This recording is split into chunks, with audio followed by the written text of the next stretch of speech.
Hi there, how's it going? Are you good? Great. Okay, so this video is going to be about this speaker right here, the JBL Xtreme 2, and something about bass. So I recently got a comment from somebody who wanted to make music using cheap Logitech speakers. I said don't bother doing that. What you need are some decent audio monitors. What if that person was to make music using something like this, or even this?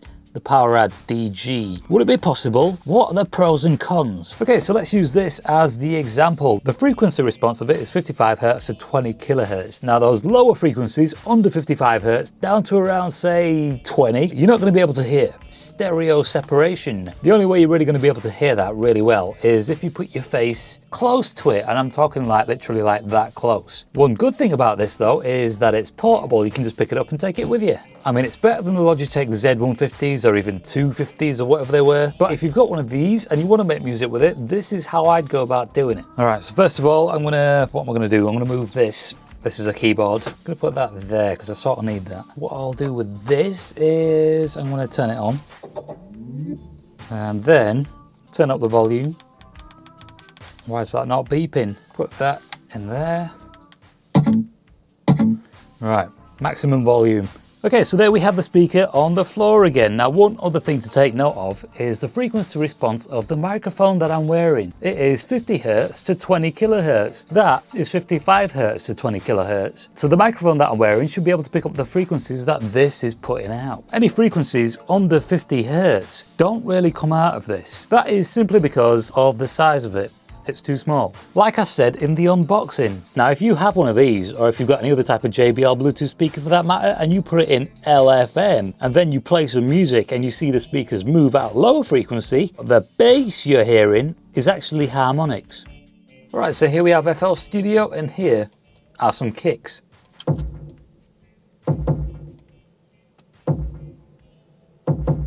Doesn't sound too bad. Here, I have an EQ.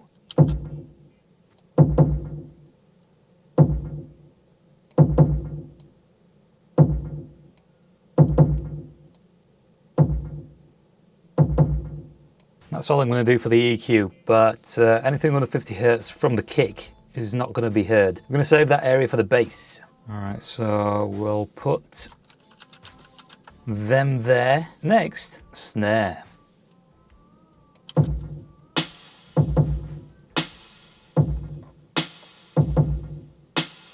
And then I will put these hi-hats over here.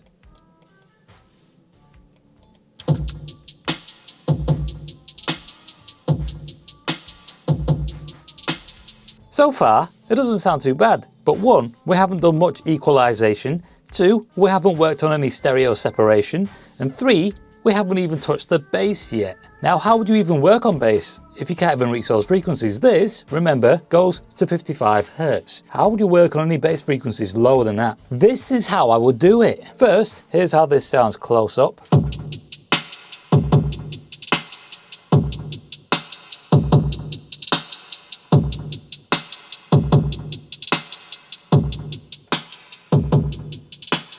I mean, it's not ideal, but it's not bad. All right, we'll just put this back down here for now. Okay, back on the floor, we're gonna see if we can hear any bass. Okay, so next what I'm gonna do is just move these up, and underneath, I'm gonna put these.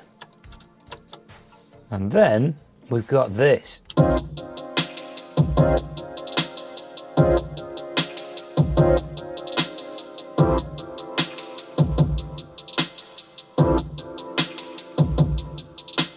Okay, so here we have our short track, and this down here at the bottom is our bass. Now tell me if you can hear the bass.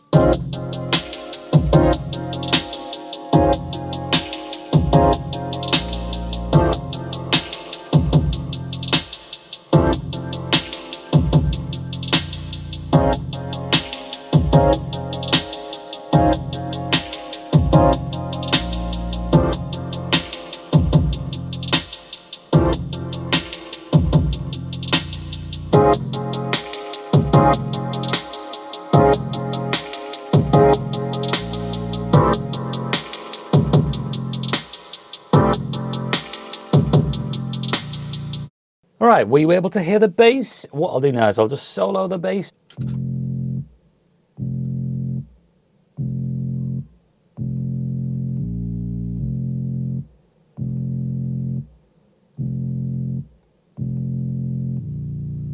All right, so here we have the bass by itself. Let me know if you can still hear it.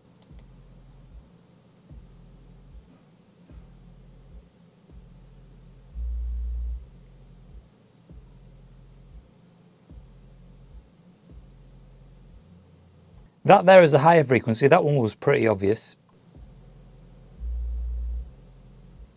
Just enabled all the other instruments. Let's see if we can hear it now.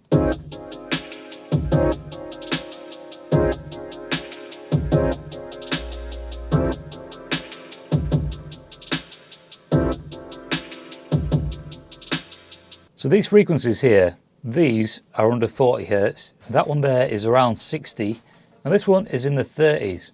All right, so I've just put something back to the way it was, and let me know if you can hear the frequencies now.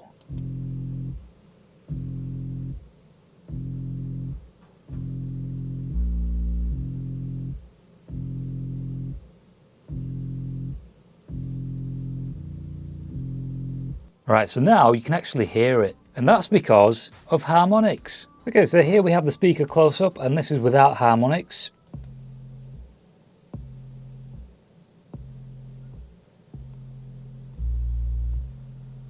And this is with.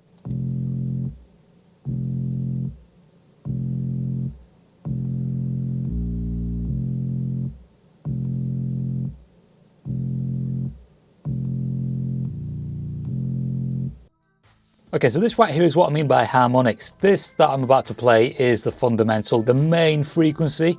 This you'll only be able to hear using a sub. Apart from that higher frequency, which is high enough to be picked up by the JBL speaker. That one there is about 28, 29 Hertz. But this higher one is about 58, 59. This frequency here is about 44 Hertz, which is just about being picked up. All right, so now I'm going to press play. I've enabled the upper harmonics of the bass, and this is what it looks like.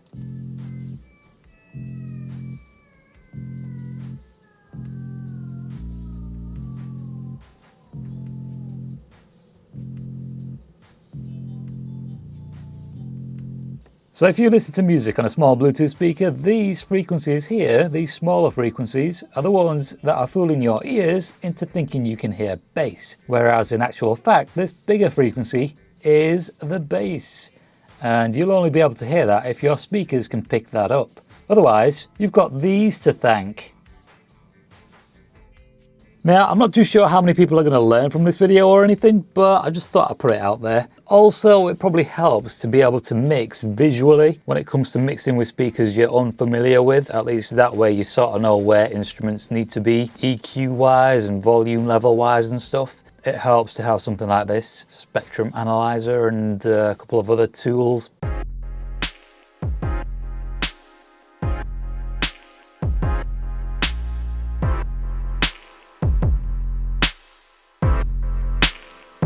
My stoner mind.